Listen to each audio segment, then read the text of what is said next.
अगर आपने अभी तक हमारा चैनल सब्सक्राइब नहीं किया तो अभी सब्सक्राइब करें और बेल आइकॉन को क्लिक करके हमारी लेटेस्ट वीडियोस के बारे में अपडेट जानें। नमस्कार, मीडिया हलचल देख रहे हैं आप और मैं हूं आपके साथ हिमांशु। मीडिया हलचल में एक बार फिर हम बात करेंगे हार्दिक पटेल की।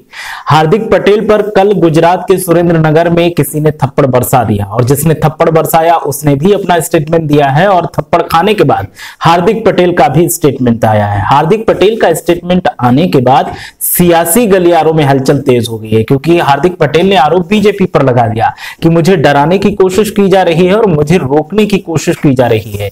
मेरी लोकप्रियता इस कदर बढ़ गई है कि बीजेपी घबरा गई है और मुझे रोकने के लिए इस तरीके की कार्यशैली को बीजेपी अपना रही है। जबकि जिसने थप्पड़ मारा है उसके हार्दिक पटेल के साथियों ने, कार्यकर्ताओं ने, सपोर्टर्स ने पिटाई कर दी थी और वो अस्पताल में भर्ती था। उस शख्स का कहना है कि हार्दिक पटेल ने जब पाटीदार आंदोलन किया था उस वक्त उसे काफी परेशानियों का सामना करना पड़ा।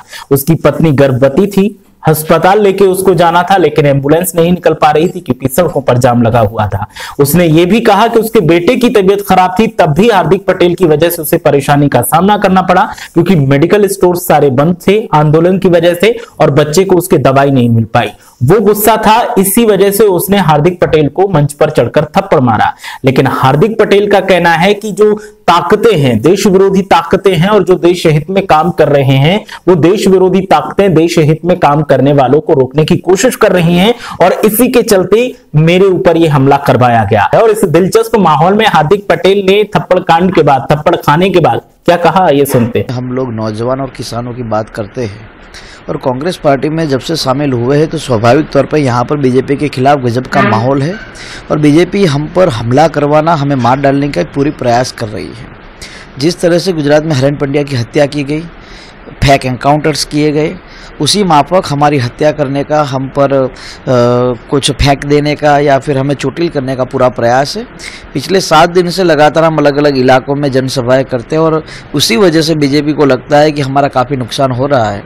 जहां हम जाते 20-25 हज़ार लोग आ जाते हैं तो उसका मतलब यही है कि 50-50 हज़ार वोट की कहना कि उनको नुकसानी मिल रही है और इसी वजह से आज की जो घटना हुई है बिल्कुल बीजेपी की ओर है। और आपने देख लीजिए उनकी फेसबुक आईडी वगैरह, जो लड़का था वो बिल्कुल बीजेपी नेताओं के साथ जुड़ा हुआ आदमी है। मैं मानता हूं कि बीजेपी की चाल हो सकती है कि हार्दिक की सभाओं में अराजकता का माहौल फैलाया जाए। मैं तो पूरी बीजेपी को इसमें दोषी मानता हूं, क्योंकि अगर हम जैसे लोगों की भी सिक्योरिटी नहीं है तो मैं मानता हूं कि आम जनता की क्या हो सकती है। विजय भाई रूपानी के होम शहर में जो दिन में 2-2 हत्याएं होती हो, मैं नहीं मानता इससे पूरे गुजरात की सिक्योरिटी पर कोई ठीक असर पड़ा हो। पूरे गुजरात मुझे लगता है कि बेहाल है। हार्दिक पटेल के इस स्टेटमेंट के बाद और बीजेपी पर यह आरोप लगाने के बाद बीजेपी की भी प्रतिक्रिया सामने आई है और गुजरात बीजेपी इकाई का कहना है कि हार्दिक पटेल ने जो कमियां की हैं, जो गलतियां की हैं, जो पाटीदार समाज को धोखा दिया है, उसी की एवज में उनको अब ये सजा मिल रही है। इसमें बीजेपी का कोई हाथ नहीं है। और बीजेपी का यह भी कहना है कि अभी क्या है, आने वाले वक्त में और भी बहुत कुछ देखने को मिलेगा, क्योंकि गुजरात का पाटीदार समाज जो हार्दिक पटेल को अपना बच्चा कहता था, हार्दिक पटेल को अपने समाज का एक अहम हिस्सा मानता था, उस हार्दिक पटेल ने कांग्रेस का दामन थामकर उस समाज को धोखा दिया है। और यही वजह है कि अब पाटीदार समाज हार्दिक पटेल की मुखालफत कर रहा है। 2019 लोकसभा चुनाव में हार्दिक पटेल भले ही कांग्रेस के स्टार प्रचारक के तौर पर लगातार रैलियां कर रहे हों, प्रचार कर रहे हों, लेकिन कांग्रेस का कुछ भला होने वाला नहीं है गुजरात में, ऐसा बीजेपी इकाई का कहना है, जो गुजरात की बीजेपी इकाई है।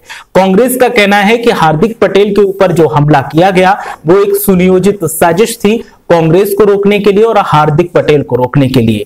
कांग्रेस इस पर कह रही है कि हम आने वाले वक्त में इस पर आगे बढ़ेंगे और इस पर कार्रवाई करेंगे और जो भी निकलकर सामने आएगा, जो भी दोषी होगा, जांच में जो भी निकल कर आएगा, उसके आधार पर कार्रवाई को आगे बढ़ाया जाएगा। मजेदार बात यह है कि हार्दिक पटेल और आरोपी के जो बयान आए हैं सामने, उनमें काफी कॉन्फ्लिक्ट देखने को मिल रहे हैं। हार्दिक पटेल का कहना है कि बीजेपी उन्हें रोकने की कोशिश कर रही है, आरोपी का कहना है कि उसको जो परेशानियां हुई हैं उन परेशानियों के चलते उसने हार्दिक पटेल पर हमला किया। अब दिलचस्प बात यह है कि सही कौन है और गलत कौन है कहना मुश्किल है, लेकिन जांच की बात कही जा रही है और बीजेपी कह रही है कि जांच करवानी है तो करवा लो, इसमें बीजेपी का हाथ नहीं है। और कांग्रेस का कहना है कि जांच करवाने के बाद हम अभी जो कह रहे हैं वो पुख्ता हो जाएगा कि इसमें बीजेपी का हाथ है। अब जो चल रहा है गुजरात में कल से थप्पड़ कांड के बाद, उसमें नया क्या मोड़ देखने को मिलेगा वो दिलचस्प होगा। तब तक आप बने रहिए हमारे साथ और देखते रहिए मीडिया हलचल। और एक बात जरूरी, अगर आपको हमारा वीडियो अच्छा लगा तो चैनल को सब्सक्राइब जरूर कीजिए।